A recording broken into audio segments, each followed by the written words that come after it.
Well, it's getting towards the end of the boot fair season. The mornings are very, very dark, and been going along to the last few boot fairs thinking, I bet I'm just going to wander around and not get anything at all, or maybe some board games with half the bits missing and have to pay a fiver for them or something like that.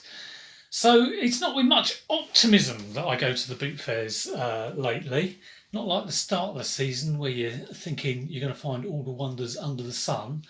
But I did get some bits today. Now, for a long time, I was going around with a kind of empty granny trolley, and it wasn't looking too hot. But I think I've got a couple of bits that kind of turned it round. So there's not an awful lot.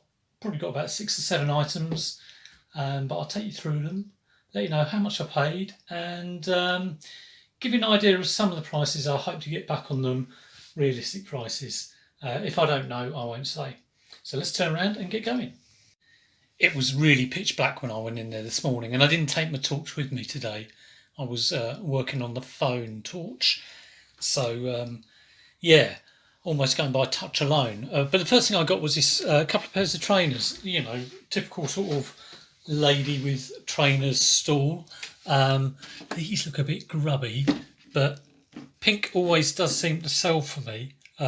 They're a running trainer, size 4 on the small side, but still quite nice. These Pumas are quite nice, but again need a little bit of a clean, and they haven't worn through or anything, so like decent-ish condition.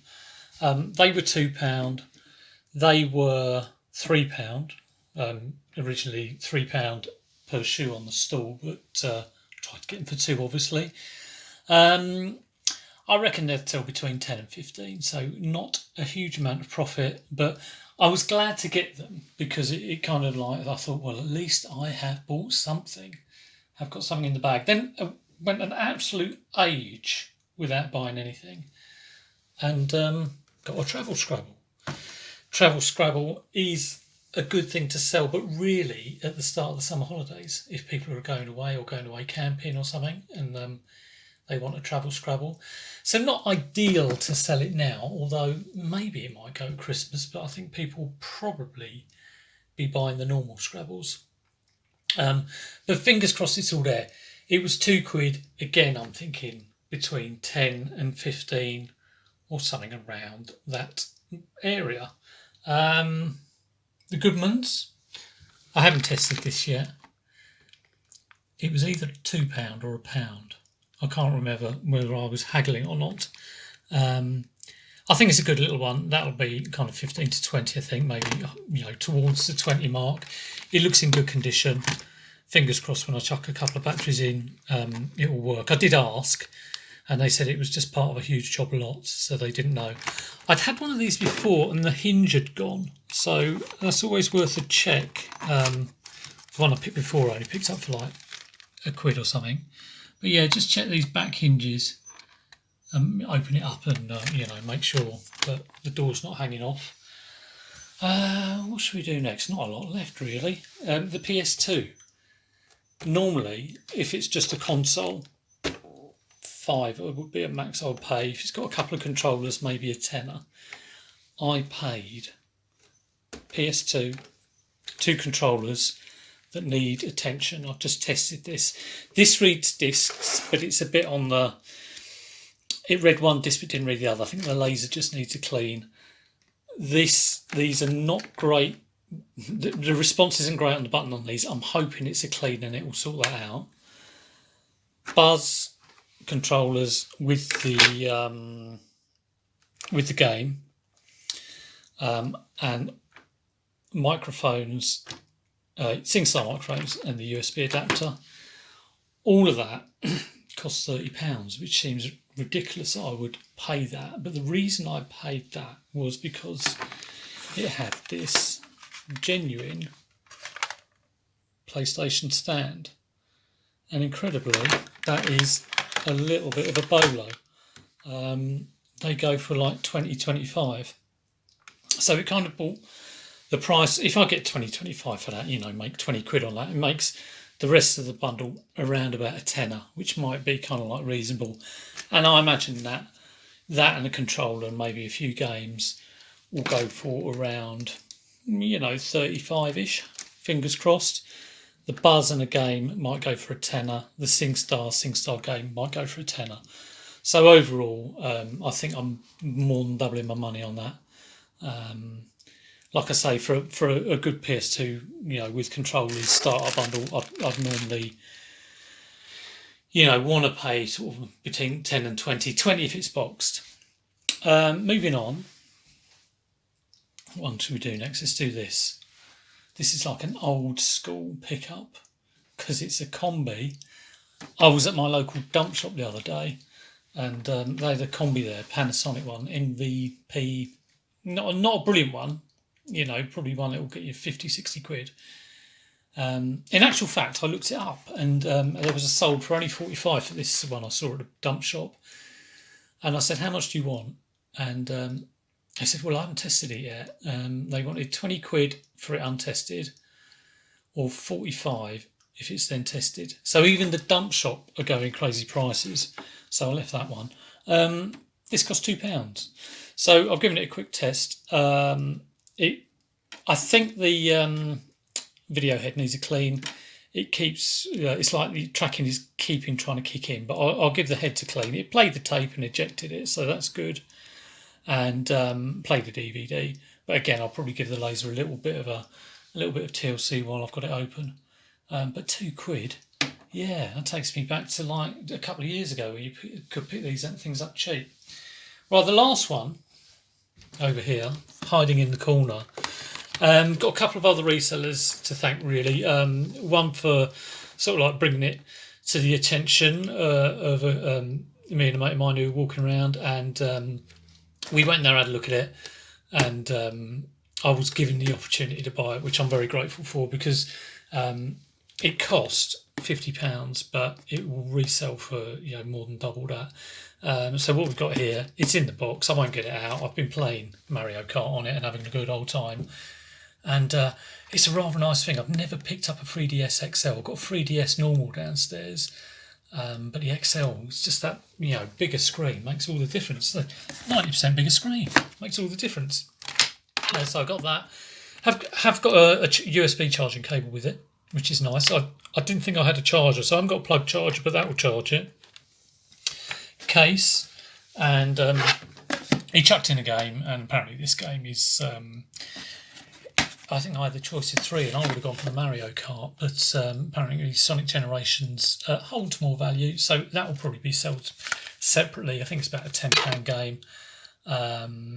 This will be sold. I'll probably stick it with some sort of like just a kart game that I've got hanging around, one without the box, and maybe 1 or 2 cartridges, and do it as a nice bundle, and hopefully that should really go well over Christmas. So that is it. Now I've got a little story about things I've left, because it is important to know when to leave stuff. I know it's kind of like desperate times at the moment with not much being at boot fairs, and maybe your eBay sales are down, but don't get desperate. That can be a dangerous thing. Yeah, so there was this guy there, and he had a load of quite a few bits that were kind of interesting. First one was he had about 7 GameCube games, and I do like picking up a GameCube game. But there wasn't anything outstanding there, like Madden and a few other sort of dross titles. He wanted £30 for 7 games, which is like, over £4 each. And I was kind of weighing it up, and I thought, well, if I resell those, I'm probably not going to sell, even if they went as a bundle or separately, I probably wouldn't get a lot more than that. So the money just wasn't there, even though I really wouldn't have minded having them, just because they were GameCube. The other thing he had was, I think it was about 7 or 8 boxed Wiis. Not minty by any means, and some were better than others. I did check about 3 of them because I was really close to buying them. So he had those, and he had 2 other crates full of, well, one was full of Wii power supplies. I didn't even look in the other one, but there was a Wii U in one, and it was kind of like, this could be I could buy all this and maybe make loads of money on it, and it could be a quick, easy flip. But the reason I didn't buy it when I went in originally, he said the Wii's were £30 each boxed, which going on current prices at the moment, you're not going to make hardly any money on that. It'd gone down to, like, if you buy the lot, so bear in mind this is about seven or eight box Wii's, a crate of power supplies, a crate of like unboxed Wii's and other stuff, and a crate I didn't open, so a lot of stuff. The price of the box Wii's would have gone down to 20 quid, but there would have been the price of what was in the crates on top of that. And I was umming and ahhing about it, and I just thought it's just not worth it, because totting it up in my head, I reckon he would have wanted, well, the box Wii's alone would have been about 160. The Wii U would probably be at least 30, and for all the other bits, probably, £20 a crate would take it to £250. £250 is for a load of box Wii's that I don't really want. And the reason I don't really want them is because I've already got 7 box Wii's that are going to go on over Christmas. And it's not going to be a tragedy if I don't pick that all up. I thought it was overpriced, and I thought it's not like a rare thing that I won't get again. I mean, if it was a Game & Watch, if it was like a Sega Saturn or a N64 green, I always mention N64 green N64s, but I've never picked one up. Or a Pokemon N64, or something really rare. I would have really had to think about it. But this is a box Wii, and I don't buy 8 box Wii's at that boot fair. Next boot fair, I imagine I might see a box Wii for 20 quid. And if I don't, it's not the end of the world if I don't. That's basically what I'm saying. So I let that go and left it. Of course, the other thing was I didn't have the money for it. I mean, by that time, I'd sort of like forked out on a few things and, paid up some money. And I think I only had about 150 quid on me. So that took all the thought process out of my head. But I was umming and ahhing quite a bit about whether I should get some. I wouldn't have minded the Wii U, but he wasn't separating it anyway. So left that alone. Anyway, near the end of the boot fair season, which is a good time to go through your death pile. I mean, my sales have not been too good at the moment, but the only thing to do is get listing. There was a comment on Facebook the other day that this listing items regularly on eBay doesn't create listings. It's all a bit of a myth. It's not a myth. You list, you will sell. It's one of the most basic, simple rules of selling on eBay. So I'm going to get on. I'm aiming for sort of £150, £200 worth of stock listed every day, and that is the only thing that will turn my sales round. I've also renewed my promotions, and I've got my sales going on. Now, I'm a bit tentative on sales because I think there's going to be a lack of supply of things in the shops, so it could push prices up on eBay over the Christmas period. So I haven't, normally I look at stuff that is 3 months old and then, reassess what's going on the sale. What I've done this month is just put the same stuff on the sale at the same sale discount that it was last month, and I'm going to see how that goes. So we shall see. Hopefully it will give a bit of a boost to my sales numbers. We shall see. But you've got to expect the ups and downs. That is what eBay's all about. Anyway, I'll stop rabbiting on. Hope you enjoyed that.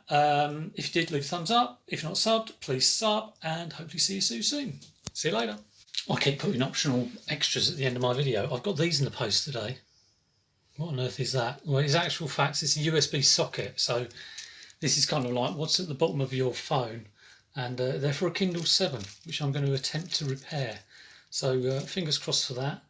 I could completely nose it up, but I'll have fun doing it. So we'll see how we go. What's up with the Kindle is it will only charge when you really shove it in, hold it up a little bit, and hope hope the wind doesn't blow on it to change where the cable is. Otherwise, it goes off. So it's a bit of a tentative charging port. So we'll see how we go with that.